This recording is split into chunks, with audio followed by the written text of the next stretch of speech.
எப்படினாலும் அதை அரைத்து தான் சாப்பிட்றோம். எப்படின்னு சொல்லு கல்ப்ஸ். அப்படிதான் சுதாக்கா.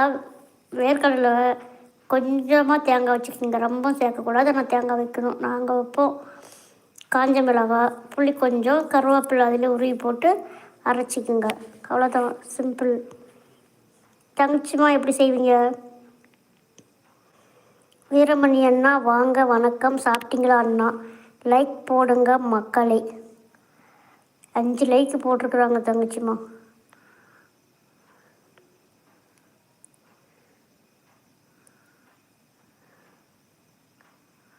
கடலை பித்தம் ஜாஸ்தி அக்கா, சாப்பிட்டா தலை சுத்தமா? அது பச்சை தான் வறுத்ததுமா சுதாக்கா? கரெக்டாக்கா. மிக்சியில் போட்டால் சட்னி அரைக்கும், வாயுள்ள போட்டாலும் பல்லு அரைக்கும். Yes sir bro.